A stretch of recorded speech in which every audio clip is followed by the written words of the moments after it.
वहीं केदारनाथ धाम के कपाट भी विधि विधान के साथ शीतकालीन के लिए आज बंद कर दिए गए। सुबह 8 बजे केदारनाथ धाम के कपाट बंद हुए।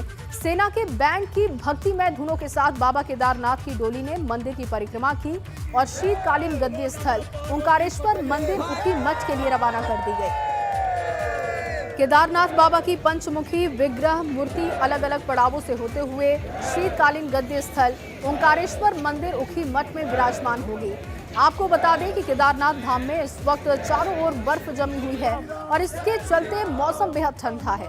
बाबा केदार के कपाट बंद होने की प्रक्रिया के दौरान बड़ी संख्या में तीर्थ यात्री मौजूद रहे। देवस्थानम बोर्ड से जुड़े लोग पहुंचे थे और जिला प्रशासन के साथ ही तीर्थ पुरोहित और हक हकूकधारी भी मौजूद रहे। आपको बता दें कि इस बार करीब 4.5 लाख से ज्यादा तीर्थयात्री चारधाम की यात्रा पर पहुंचे और इनमें से केवल 2,40,000 से ज्यादा तीर्थयात्री भगवान केदारनाथ के दर्शन के लिए पहुंचे थे। और आज रात रामपुर प्रवास डोली पहुंच जाएगी बाबा की। अब 6 महीने तक ओंकारेश्वर मंदिर में विराजेंगे बाबा केदार। 11वें ज्योतिर्लिंग बाबा केदारनाथ के कपाट शीतकालीन के लिए बंद किए जा चुके हैं। शिवाय जय बाबा केदार। आज भगवान केदारनाथ जी के कपाट शीतकाल के लिए बंद किए गए हैं और सारे विधि विधान से तमाम विधि विधान से भगवान की पूजा अर्चना की गई और भगवान को कहीं कुंटलों बबूती से भगवान का श्रृंगार किया गया। और आज भगवान केदारनाथ की चल विग्रह डोली आज जो है रामपुर जाएगी और कल भगवान की डोली जो है गुप्तकाशी जाएगी और परसों ओंकारेश्वर मंदिर में भगवान की डोली विराजमान होगी और वहीं आगे की पूजा पद्धति भगवान की आगे की पूजा वहीं ओंकारेश्वर मंदिर में होगी। ओम नमः शिवाय, जय बाबा केदार। वहीं उत्तराखंड में 4 धामों के कपाट बंद होने का सिलसिला जारी है। आज सुबह 8 बजे जहां केदारनाथ धाम के कपाट बंद हुए तो दोपहर ठीक 12:15 पर यमुनोत्री धाम के कपाट शीतकालीन के लिए बंद हो चुके हैं। आपको बता दें कि गंगोत्री धाम के कपाट दिवाली वाले दिन 4 नवंबर को ही बंद कर दिए जा चुके थे, तो बद्रीनाथ धाम के कपाट अब 20 नवंबर को बंद किए जाएंगे।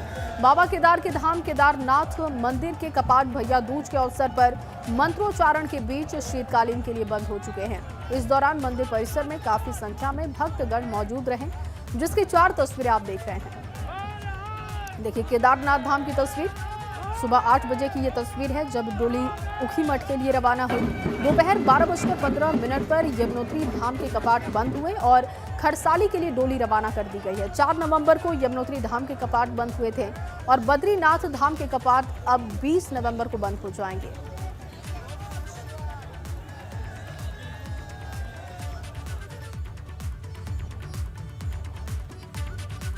और इसी खबर पर ज्यादा जानकारी के साथ पंकज राणा देहरादून से मौजूद हैं। पंकज, यमुनोत्री धाम के कपाट बंद हो चुके हैं, गंगोत्री धाम के कपाट दिवाली वाले दिन बंद हो गए, केदारनाथ धाम के भी आज कपाट बंद हो गए और अब बद्रीनाथ धाम के कपाट बंद होंगे।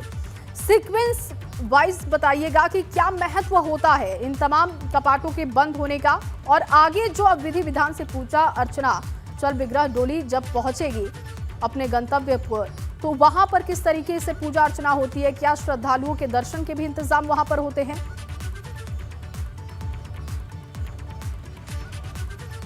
बिल्कुल जय, देखिए ये हमारी सनातन धर्म की परंपरा का सबसे अच्छा माहौल होता है जब चारों धामों के कपाट बंद होते हैं। विधि विधान और पौराणिक मंत्रोच्चार के साथ चारों धामों के कपाटों को बंद किया जाता है। आज 2 धामों के कपाट बंद हुए हैं, इससे पहले गंगोत्री धाम के कपाट बंद हो गए थे। तो ये कहा जा सकता है कि 4 धाम यात्रा अब अंतिम पड़ाव में है। सिर्फ बद्रीनाथ धाम के कपाट हैं जो 20 नवंबर को बंद होंगे। इसमें सबसे बड़ी बात ये होती है क्योंकि जब कपाट बंद होते हैं तो भोलेनाथ के मंदिर यानी कि केदारनाथ में सभी मंत्रोच्चारण के साथ पौराणिक मान्यताओं के हिसाब से वहाँ पर पूरा बंदोबस्त किया जाता है और जो भी वहाँ के मुख्य पुजारी होते हैं वो सुबह 4 बजे से ही मंदिर में पूजा अर्चना करते हैं, भगवान को भोग लगाते हैं और उनको पूरी तरह से भस्म लगाकर 6 महीने के लिए वो वहाँ पर विराजमान हो जाते हैं। यानी कि अब ये कहा जा सकता है कि बाबा केदार अब 6 महीने के लिए अंतर्धीन में लीन हो जाएंगे और वो वहीं पर रहेंगे। उसके बाद जो भोलेनाथ की डोली होती है उसको फिर वहाँ से विधि विधान के साथ बैंड बाजों के साथ बड़े हर्षोल्लास के साथ उसे वहाँ से लाया जाता है और 2 पड़ावों में उसको फिर उनके शीतकालीन प्रवास पर पहुंचाया जाएगा। पहला पड़ाव रामनगर में होगा, जहां पर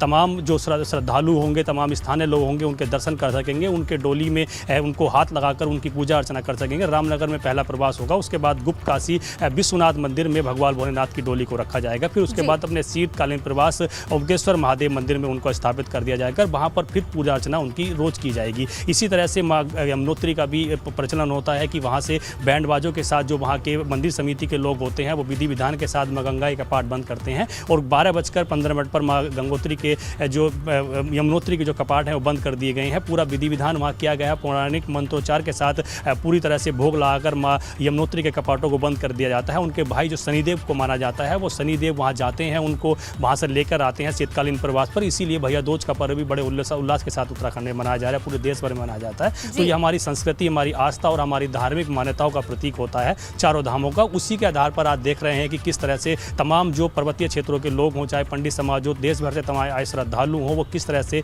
भोलेनाथ की जो कपाट बंद हुए उसमें शरीक हुए हैं और किस तरह से उन्होंने माहौल में वहाँ हिस्सा लिया है। तो ये एक आशीर्वाद भी भोलेनाथ का उनको मिलता है। झलक भी हम पंकज आज देख पा रहे हैं। बहुत शुक्रिया आपका तमाम जानकारी के